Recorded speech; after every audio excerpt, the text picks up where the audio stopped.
ایک بزرگ اپنے سفر کا ایک واقعہ کچھ یوں بیان کرتے ہیں۔ وہ فرماتے ہیں کہ ایک مرتبہ سفر کرتے کرتے میرا گزر ایک گاؤں کے قریب سے ہوا۔ میں نے دیکھا فجر کا وقت ہے، 4 لوگ ایک میت کو اپنے کاندھے پر اٹھائے ہوئے قبرستان کی طرف چلے جا رہے ہیں۔ آپ فرماتے ہیں کہ یہ منظر دیکھ کر مجھے بڑا تعجب ہوا کہ کیا اس گاؤں میں ان 4 لوگوں کے علاوہ 5واں کوئی اور نہیں ہے؟ آخر اس میت کے ساتھ ان 4 کے علاوہ 5واں کوئی اور کیوں نہیں آیا؟ وہ فرماتے ہیں کہ میں بھی اس میت کے ساتھ ہو لیا، یہاں تک کہ وہ لوگ گاؤں کے قریب موجود ایک قبرستان میں داخل ہوئے۔ ایک قبر کے قریب جا کر انہوں نے جب میت کو نیچے اتارا، میں نے آگے بڑھ کر ان سے سلام کیا اور میں نے پوچھا، اے لوگوں، آخر یہ مرنے والا کون ہے کہ جس کے جنازے میں تم 4 کے سوا 5واں کوئی اور نہیں آیا؟ ان 4 نے ایک زبان ہو کر جواب دیا، ہم اسے نہیں جانتے ہیں، ہم لوگ تو مزدور ہیں۔ ایک بوڑھی عورت نے مزدوری طے کر کے ہمیں بلایا تھا اور اس نے ہمیں یہ کام دیا تھا کہ اس میت کو ہم قبرستان تک پہنچا دیں۔ ہم نے اپنا کام مکمل کر لیا۔ بزرگ فرماتے ہیں کہ میں نے ان سے کہا، کیا تم مجھے اس بوڑھی عورت تک پہنچا سکتے ہو؟ ان لوگوں نے کہا، ہاں، ہمیں اس کے گھر کا پتہ معلوم ہے، ہم تمہیں اس کے گھر کا پتہ بتا دیتے ہیں۔ ابھی میں ان سے باتیں ہی کر رہا تھا کہ اچانک میں نے دیکھا ایک بوڑھی سی عورت قبرستان کے اندر داخل ہوئی اور وہ بھی ہمارے قریب آنے لگی۔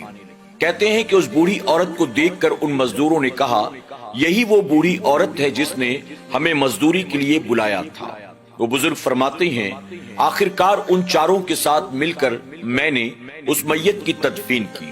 جب میت کی تدفین سے ہم سارے کے سارے لوگ فارغ ہو گئے تو وہ بوڑھی عورت میت کے سرہانے کھڑے ہو کر اللہ کی بارگاہ میں رو رو کر دعائیں کرنے لگی۔ میں انتظار کرتا رہا کہ یہ عورت جب دعاؤں سے فارغ ہو تو میں اس سے پوچھوں کہ آخر مرنے والا اس کا کیا لگتا تھا اور آخر اس کے جنازے میں 4 لوگوں کے علاوہ 5واں کوئی شریک کیوں نہیں ہوا؟ بزرگ فرماتے ہیں کہ دعا سے فارغ ہونے کے بعد وہ عورت قبرستان سے نکلی اور ایک راستے کی طرف چل پڑی۔ میں اس کے پیچھے پیچھے دوڑتا ہوا گیا۔ میں نے اسے روکا اور میں نے کہا، مائی، اگر تو برا نہ مانے تو میں تجھ سے ایک سوال پوچھنا چاہتا ہوں۔ اس عورت نے کہا، بتائیے، آپ کیا پوچھنا چاہتے ہیں؟ بزرگ نے کہا کہ میں نے اس سے پوچھا کہ مائی، یہ مرنے والا تیرا کیا لگتا تھا؟ آخر کیا بات ہے کہ اس کے جنازے میں گاؤں والے شریک نہ ہوئے؟ وہ بوڑھی عورت کہنے لگی، مرنے والا کوئی اور نہیں بلکہ میرا جوان بیٹا تھا جو مجھے بڑھاپے میں تنہا چھوڑ کر دنیا سے چلا گیا۔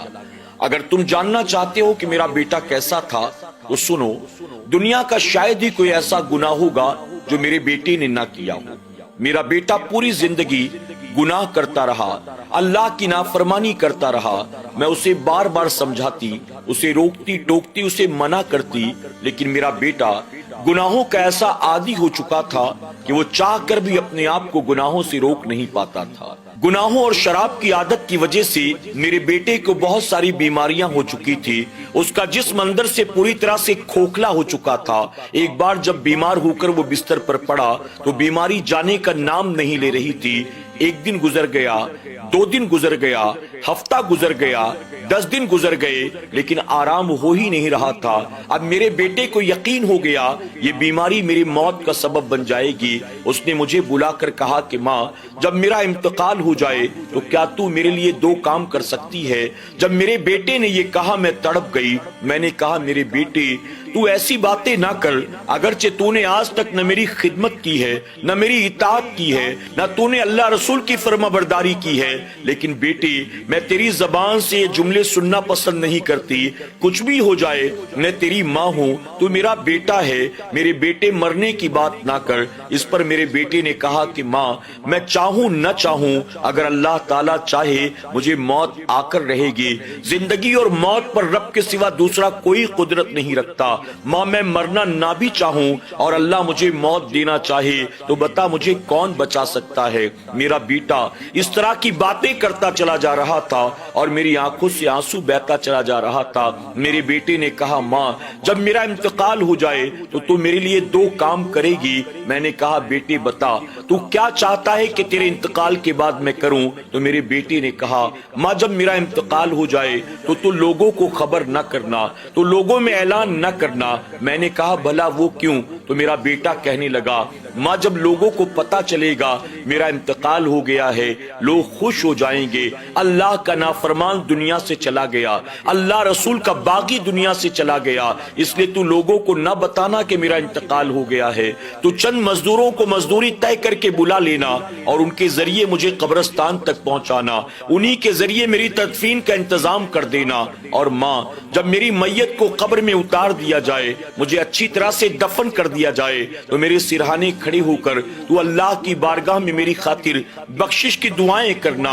اے ماں مجھے یقین ہے میرے پاس کچھ بھی ایسا نہیں جو مجھے جنت تک لے جا سکے، لیکن جب تو اللہ کی بارگاہ میں میرے حق میں دعا کرے گی اللہ ضرور میرے گناہوں کو معاف فرما دے گا، اللہ تمام تر گناہوں کو معاف کر کے مجھے جنت عطا کرے گا۔ ماں روتی چلی جاتی تھی اور بزرگ کے سامنے یہ سارا واقعہ بیان کرتی چلی جاتی تھی۔ اللہ اکبر۔ بزرگ فرماتے ہیں کہ حیرت کے ساتھ میں اس ماں کی تمام باتوں کو سنتا چلا جا رہا تھا، اچانک وہ بوڑھی عورت کہنے لگی میرے بیٹے نے انتقال سے پہلے یہ کہا تھا ماں تو میری فکر نہ کر، اللہ یقیناً میرے گناہوں کو معاف فرما دے گا۔ میں نے کہا بیٹی کاش ایسا ہوتا، اللہ تیرے گناہوں کو معاف فرما دیتا۔ اس پر میرے جوان بیٹے نے کہا تھا ماں میرے گناہوں کو معاف کرنا نہ ہوتا اللہ تعالیٰ مجھے بیماریوں میں مبتلا نہ کرتا، اگر بیمار میں پڑا ہوں، اگر بیماریاں دور نہیں ہوتی ہیں تو یقیناً یہی بیماریاں میرے گناہوں کی معافی کا سبب بنیں گی۔ پھر میرے بیٹے نے کہا ماں اللہ کے پیارے محبوب صلی اللہ علیہ وسلم نے فرمایا جب ایک مومن کے سر میں درد ہوتا ہے اس درد پر بھی اللہ اس کے گناہوں کو معاف فرما دیتا ہے، ایک مومن کے پاؤں میں کانٹا چبھتا ہے اس کانٹے کے چبھنے پر بھی اللہ اس کے گناہوں کو معاف فرما دیتا ہے، اگر ان معمولی تکلیفوں کی وجہ سے اللہ اپنے بندوں کے گناہوں کو معاف فرماتا ہے، مجھے تو نہ جانے کتنی بیماریاں ہو چکی ہیں، یقیناً یہ تمام بیماریاں میرے گناہوں کی معافی کا سبب بن جائیں گی۔ مجھے اللہ کے حبیب کے فرمان پر یقین ہے، مجھے اللہ کی ذات اور اس کی رحمت پر بھروسہ ہے۔ اللہ اکبر۔ وہ مائی سب کچھ بیان کرتی جاتی تھی اور زاروں قطار روتی چلی جاتی تھی۔ وہ بزرگ فرماتے ہیں ماں کی تمام باتیں سننے کے بعد میں نے اسے ہمت بندھائی، میں نے کہا اللہ ضرور تیرے بیٹے کو معاف فرمائے گا۔ اس کے بعد وہاں سے رخصت ہوا، اپنی منزل پر پہنچا۔ رات جب میں سویا تو میں نے خواب میں دیکھا جنت کا خوبصورت باغ ہے، اس باغ میں ایک خوبصورت نوجوان ٹہل رہا ہے، میں نے اس نوجوان کو پہلی بار دیکھا تھا، میں اسے جانتا پہچانتا نہیں تھا۔ میں نے جنت کے داروغہ رضوان سے کہا رضوان یہ بتا تو صحیح یہ نوجوان کون ہے، میں اسے جانتا پہچانتا نہیں ہوں۔ آواز آئی آج تو جس کے جنازے میں شریک ہوا تھا، جس کی ماں نے تجھ سے اپنے بیٹے کا واقعہ بیان کیا تھا، یہ وہی نوجوان بیٹا ہے۔ اللہ اکبر۔ میں نے پوچھا کہ آخر اللہ تبارک تعالیٰ نے اس گناہ گار و سیاہ کار کو کس عمل کی بنیاد معاف فرما دیا؟ آواز آئی اس بندے نے آخری وقت میں اللہ کی رحمتوں پر جو یقین کیا، اللہ کی ذات پر جو بھروسہ کیا تھا، اللہ تعالیٰ نے اس پر ایسا فضل و کرم فرمایا، اللہ نے اس کے عمر بھر کے گناہوں کو معاف فرما دیا۔ اللہ اکبر۔ ناظرین اکرام یقیناً گناہ گار ہم بھی ہیں، ہمارے دامن بھی گناہوں سے داغدار ہیں، لیکن گناہ کرنے کے بعد کبھی یہ نہ سوچے اب ہمارے گناہوں کی معافی کی کوئی صورت نہیں ہے، اب تو ہمارا ٹھکانہ جہنم ہے، ہمیں جہنم سے کوئی نہیں بچا سکتا۔ نہیں، ایک انسان کتنے بھی گناہ کر لے لیکن اس کے گناہ اللہ کی شان کریمی سے زیادہ نہیں، اللہ کی شان رحیمی سے زیادہ نہیں، اللہ کی رحمت سے زیادہ نہیں۔ اس لیے گناہ کرنے کے بعد بھی بندے کو اللہ کی رحمت پر بھروسہ رکھنا چاہیے، اے اللہ میرے گناہ کو معاف فرما دے، میری خطا کو معاف فرما دے، اور آئندہ اپنے آپ کو گناہ سے بچانے کی کوشش بھی کرنی چاہیے۔ یقیناً ایک انسان زمین و آسمان کے درمیان جتنی دوری ہے، اگر اتنے گناہ کرنے کے بعد بھی رب کی بارگاہ میں سچے دل سے توبہ کرتا ہے، اللہ اس کی توبہ کو قبول فرماتا ہے۔ اللہ ہمیں اور آپ کو ایسے واقعات سے سبق حاصل کرنے، اپنے آپ کو گناہوں سے بچانے اور اللہ اور اس کے رسول صلی اللہ علیہ وسلم کی فرمانبرداری اور اطاعت کرنے کی توفیق عطا فرمائے۔ آمین یا رب العالمین۔